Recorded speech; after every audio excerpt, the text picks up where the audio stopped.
प्यारे बच्चों, नमस्कार। आपका मेरे चैनल पर बहुत बहुत स्वागत है।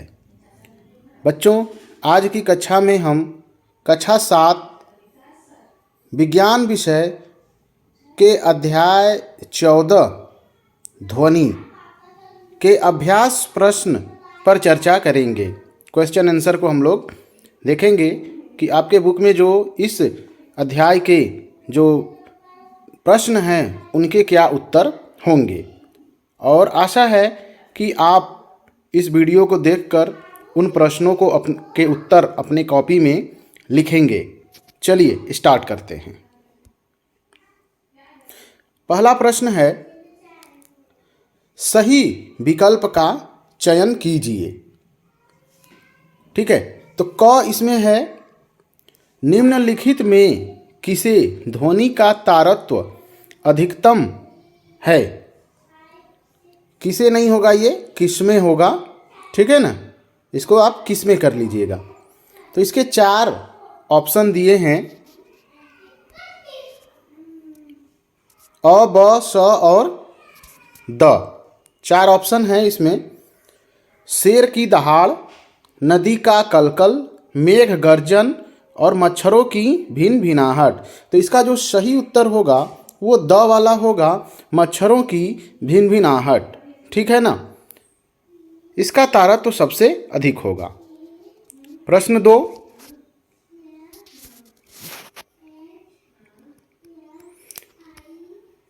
ख की हम बात करेंगे।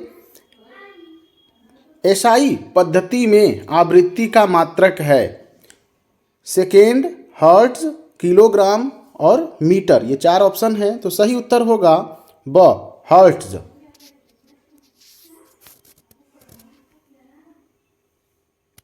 ग प्रश्न को हम लोग देखते हैं।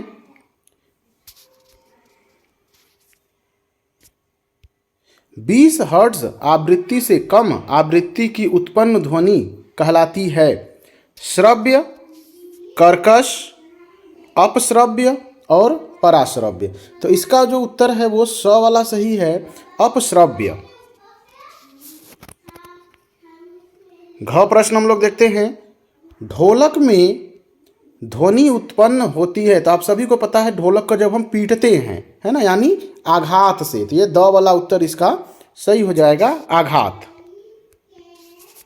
अंग, ध्वनि की चाल सबसे अधिक होती है ठोस, द्रव, गैस और निर्वात। तो इसमें ऑप्शन अ वाला सही है, ठोस। प्रश्न 2 की बात हम करते हैं अब। सही जोड़े बनाइए। स्तंभ क और स्तंभ ख से आपको मिलान करना है। ठीक है ना, तो क दिया है सुस्वर ध्वनि, ये मैच हो जाएगा हारमोनियम, ढोलक से उत्पन्न ध्वनि, है ना। इसकी ध्वनि जो है अच्छी होती है, उसको सुस्वर ध्वनि कहते हैं। ख है श्रव्य ध्वनि, तो श्रव्य ध्वनि को हम ऐसी ध्वनि कहते हैं जो कि मनुष्यों द्वारा सुनी जा सके, है ना। तो ये वाला सही हो जाएगा, इससे मैच कर देंगे।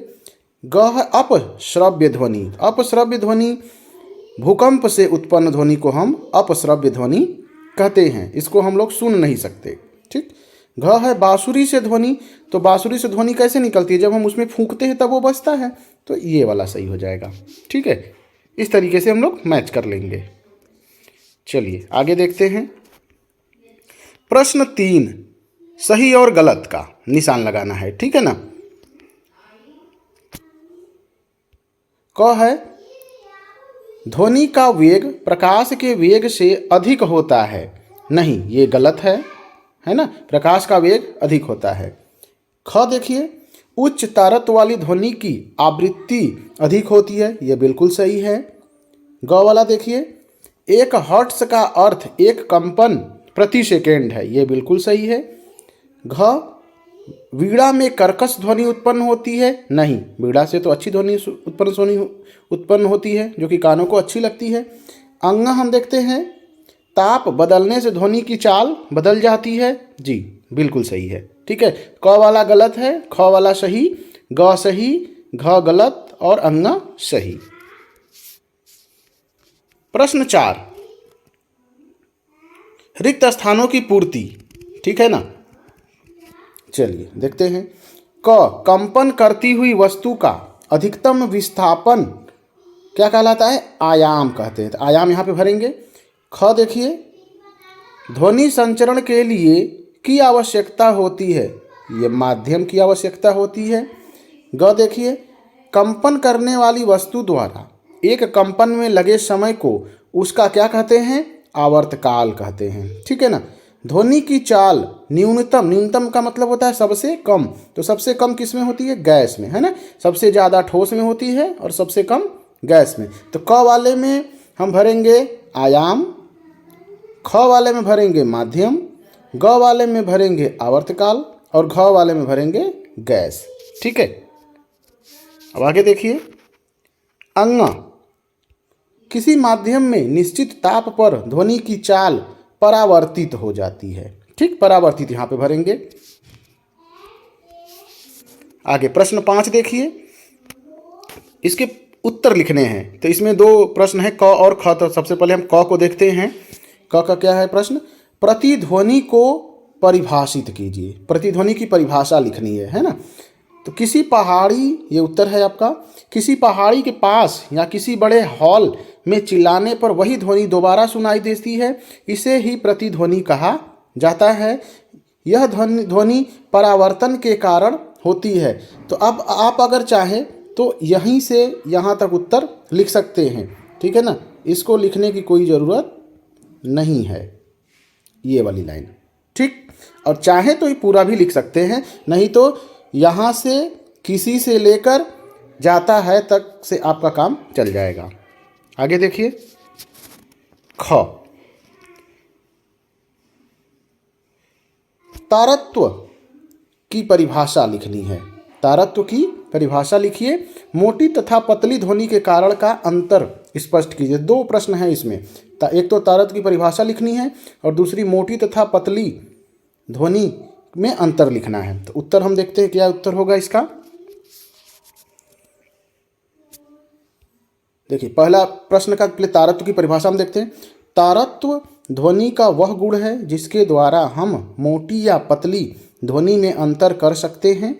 उच्च तारत्व वाले ध्वनि की आवृत्ति उच्च तथा निम्न तारत्व वाले ध्वनि की आवृत्ति निम्न होती है। ध्वनि का तारत्व व्यक्त करता है कि ध्वनि मोटी है या पतली। यह ध्वनि की आवृत्ति पर निर्भर करती है।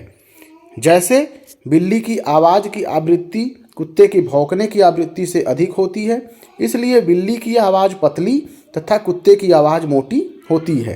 यहाँ तक इसको लिखेंगे। आगे ग देखिए। ध्वनि प्रदूषण का कारण और उसका निवारण लिखना है, ठीक है। चलिए उत्तर देखते हैं। वातावरण में अत्यधिक या अवांछित ध्वनियों का शोर ध्वनि प्रदूषण कहलाता है। वाहनों की तीव्र ध्वनियाँ, विस्फोटक ध्वनि, कारखानों तथा लाउडस्पीकर आदि ध्वनि प्रदूषण के मुख्य कारक हैं। ध्वनि प्रदूषण को कम करने के लिए हमें वाहनों का उचित रखरखाव व कम तीव्रता वाले पेटीनुमा विस्तारकों का उपयोग करना चाहिए। तो यहाँ देखिए, ये लाइन जो है,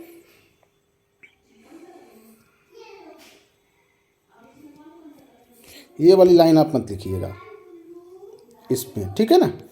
ये वाली लाइन नहीं लिखना है, आगे जो भी है वो लिखना है, ठीक। घ, स्पष्ट कीजिए कि वर्षा काल में बादलों की बिजली की चमक क्यों पहले दिखाई देती है व गड़गड़ाहट बाद में क्यों सुनाई देती है। आप सभी ने देखा होगा कि जब बारिश होती है और बिजली जो है चमकती है तो पहले आपको दिखाई देती है, फिर जो है बाद में आवाज़ सुनाई देती है ना। तो इसी का उत्तर लिखना है। चलिए, ये उत्तर है। प्रकाश की गति ध्वनि की अपेक्षा कई गुना अधिक तीव्र होती है। इस कारण हमें वर्षा काल में बादलों की बिजली की चमक बादलों की गड़गड़ाहट से पहले दिखाई देती है, ठीक है ना। प्रकाश की ध्वनि अधिक होती है, इसलिए प्रकाश आपके जल्दी दिखाई दे जाता है, आपके पास जल्दी चला आता है, और जो उसकी आवाज़ है ना, ध्वनि की, चाल कम होती है, प्रकाश की चाल अधिक होती है, इसलिए वो जल्दी दिखाई देता है। अंग देखिए, स्पष्ट कीजिए कि ध्वनि किस प्रकार उत्पन्न होती है। अब इसका उत्तर हम देखते हैं। वस्तुओं में ध्वनि कंपन के कारण उत्पन्न होती है। कुछ स्थितियों में कंपन आसानी से दिखाई दे जाते हैं। अधिकांश स्थितियों में हम इन कंपनों को नहीं देख पाते बल्कि उसका अनुभव कर पाते हैं। जैसे विद्यालय की घंटी बजने से उत्पन्न ध्वनि में घंटे के कंपन का अनुभव छूकर कर सकते हैं। अगला प्रश्न, निम्नलिखित प्रश्नों को हल कीजिए। क, 3 कंपन करती हुई वस्तुओं ए बी सी की आवृत्ति क्रमशः 256 हर्ट्ज, 512 हर्ट्ज, 1024 हर्ट्ज है। उनके तारत्व को घटते क्रम में लिखिए। उत्तर, उच्च तारत्व वाले ध्वनि की आवृत्ति उच्च तथा निम्न तारत्व वाले ध्वनि की आवृत्ति निम्न होती है।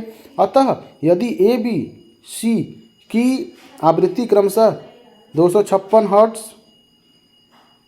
ये हर्ट्ज होगा, है ना, इसको हर्ट्ज लिखिएगा, 512 हर्ट्ज, इसको भी हर्ट्ज लिखिएगा, और 1024 हर्ट्ज, इसको भी हर्ट्ज लिखिएगा, है तो उनका तारत्व घटते क्रम में सी बी ए होगा।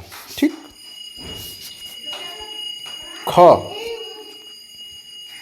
2 व्यक्तियों ए तथा बी एक ऊंची इमारत के सामने ध्वनि उत्पन्न करते हैं तथा दोनों क्रमशः 1 परावर्तन तथा 10 परावर्तन के पश्चात ध्वनि को सुनते हैं।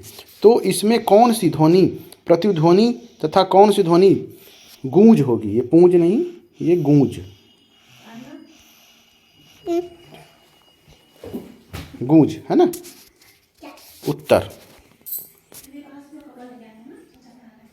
ए द्वारा सुनी जाने वाली 1 परावर्तन वाली ध्वनि प्रतिध्वनि, बी द्वारा सुनी जाने वाली 10 परावर्तन वाली ध्वनि गूंज, इसको भी आप गूंज कर लीजिएगा। ठीक है, होती है। प्रश्न 7, हमें बांसुरी और कोयल की कुहुक जैसी आवाज़ें कर्णप्रिय लगती हैं परंतु लाउडस्पीकर की तीव्र आवाज़ कर्णप्रिय नहीं लगती है, ऐसा क्यों? चलिए इसका उत्तर देखते हैं। नियमित एवं आवर्ती कंपनों से उत्पन्न ध्वनि जो कान पर मधुर प्रभाव डालती है सुस्वर कहलाती है। कोयल की कुहुक इसी प्रकार की ध्वनि है जो हमें कर्णप्रिय लगती है, परंतु लाउडस्पीकर के तेज बजने से अनियमित एवं अनावर्ती कंपनों से कर्कश ध्वनि उत्पन्न होती है। इसी कारण यह ध्वनि हमें कर्णप्रिय नहीं लगती है। ठीक है, ये उसका उत्तर हो गया। प्रोजेक्ट कार्य में जो है आपको बहुत कुछ है नहीं करना इसमें, तो ये क्लास में जो भी होगा वो बताया जाएगा। ठीक है, अब अगर अभी तक आपने हमारे चैनल को बेटा नहीं सब्सक्राइब किया है तो चैनल को ज़रूर सब्सक्राइब कर लीजिए, क्योंकि ये आपको बहुत ज्ञान देगा ये चैनल। ठीक है, और इस तरह के बहुत सारे वीडियो आपको प्राप्त होंगे। धन्यवाद।